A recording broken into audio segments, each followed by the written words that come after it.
Welcome back to some new r/malicious compliance stories, where people comply to the letter, but not the spirit of a request. I hope you had a great day. Thanks for all the likes and comments on the last video. And now, let's start with the first story. It's called Master of Malicious Compliance. It has been more than 20 years. I live in the US and I own an IT support company. Many years ago, I used a cell phone company named Nextel. They had this great push-to-talk feature that turned your phone into a walkie-talkie, which was perfect for communicating with coworkers in my IT work. However, their customer service was a nightmare. Anytime I needed to contact them, it would take at least 30 to 40 minutes on hold. Eventually, I had to switch to a cheaper service, which meant getting a new number. I cancelled all the phones on our plan, except for mine, which I downgraded to an emergency plan, costing about $10 a month. I left the old phone plugged in at my office and set my voicemail message to instruct callers of my new number. The phone just sat next to my desk on a shelf, plugged into a charger, so that I could see if anyone called. I could also hear the phone make a sound when it disconnected from the cellular network, and then a different sound when it connected to the cellular network. It connected and disconnected constantly there in my office. I would estimate that it only stayed connected to the network about 50% of the time. After 6 months, I decided to cancel it. I had to wait on hold for the customary 30 to 40 minutes just to cancel my service. After telling the service rep that I was always dropping off the network and that I had already switched services, they verified the service problems on my account and cancelled my entire plan. I wasn't under any contract at the time, so there was no problem cancelling my service. As expected, I got my final bill. It was somewhere around $10, since that was my monthly plan, just the emergency plan, and I didn't make any phone calls. I paid the bill and was happy to be done with that carrier. Then the next month, I got a bill for 4 cents. I figured it was a clerical error and ignored it, expecting them to write it off. But no, each month another bill for 4 cents arrived. I was incredulous. I checked the postmark and saw that the postage to send me the bill was costing them 10 times more than the bill itself, and they kept sending the bill every month. I could have paid the bill, but it seemed ridiculous to write a check for 4 cents and spend more on a stamp. After 6 months, I finally had enough and decided on some very petty, malicious compliance. I decided to invest the 40 minutes on hold to call them to work this out. By golly, if they wanted my 4 cents, I would give them my 4 cents. I planned to wait on hold for 40 minutes and pay the 4 cents with a credit card, knowing it would cost them more in fees. I told my wife about my plan, thinking it was the perfect malicious compliance. But my wife, the true master of malicious compliance, suggested an even better idea. Call and asked if I could make payments on the 4 cents, splitting it into 2 payments on my credit card.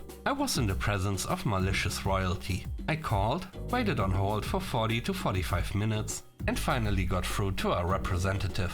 The rep sounded like one of those airport terminal attendants who act like they are checking your reservations, but instead they are writing a Stephen King length novel. I could hear the clickety-clackety sound of the keyboard. The female representative was constantly typing, as I explained that I had cancelled my service, but kept getting the final bill and proposed making payments. The representative, typing away, said she'd look up my account. As she typed away at her keyboard, I explained that I had gotten the final bill and that I would like to set up a payment plan to take care of the outstanding balance. I told her that I would like to pay half on my credit card today and pay the remaining half the following month. She was agreeing with me and typing away, when suddenly she stopped typing and went quiet. "Sir?" she said. "Yes," I replied. "Are you aware of the balance amount?" "Yes," I said. 4 cents? She said. "Yes," I said. "I figured that you really wanted that 4 cents, because you keep spending all this postage to send me bills each month, so I'm just calling you to take care of it." After a brief silence, I heard the clickety-clack of the keyboard again, and she said that I would not have to worry about the balance, because she was writing it off. I insisted on giving my credit card for the first half of the payment, but she firmly dismissed it and assured me I wouldn't get any more bills. The next story is called Live Translation. This was more than 15 years ago.